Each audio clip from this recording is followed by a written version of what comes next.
Now we're going to look at the Day 3 stats notes. It's going to be on histograms, mean, median, and mode.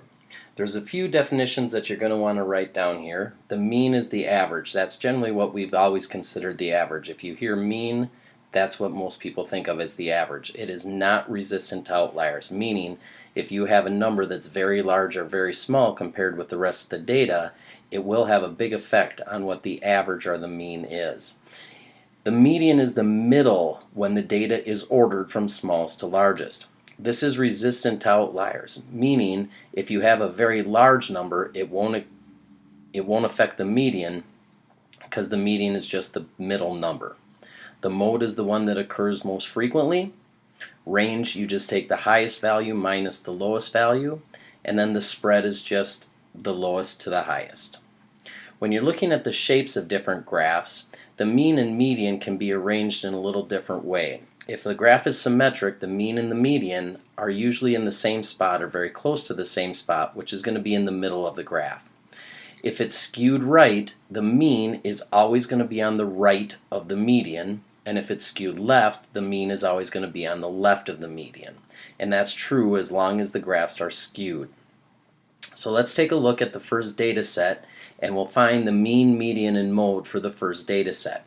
In order to find the mean, you just find the sum of all of the data. So if I were to add 2, 3, 3, 6, 7, 8, and 10, I get 39, and I divide that by how many pieces of data there are. In this case there are 7, which gives me 5.57 for the mean. The median is just the middle number. If it's a small set of data, then you can just count to the middle by counting off numbers on each side. So 10, 2, 8, 3, 7, 3, and you end up in the middle at 6.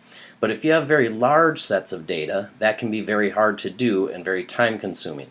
So what you can do is count the number of pieces of data that there are and divide by 2.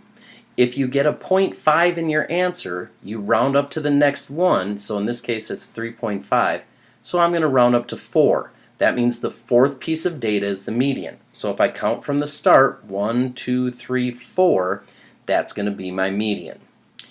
The range is just the highest minus the smallest. The largest value here is 10, the smallest value here is 2, so I do 10 minus 2, and that's going to be 8. And we say the spread is just the lowest to the highest, so we just write that 2 to 10.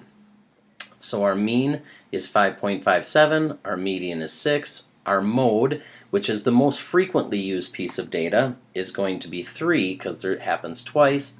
The range is 8, 10 minus 2, and the spread is from 2 to 10. Here's another set of data. In this case, again, I'm going to add up all of the pieces of data and I'll come up with 171. Divided by 10 gives me 17.1 for a mean. The median, since there are 10 pieces of data now, if I divide that by 2, I get 5. If you end up with a number that isn't 0.5, what you do is you add together that number plus the next one, so in this case the fifth and sixth piece of data, and then divide it by 2. In this case, both of them happen to be the same number, so 17 plus 17 divided by 2 is still 17. So my mode is 17. Or my median is 17. My mode, then, I want to see which ones occur most frequently. You'll notice that both 17 and 19 occur twice. So in this case, there's more than one mode. There's 2 modes, 17 and 19. And that's okay. To find the range, I do the biggest minus the smallest.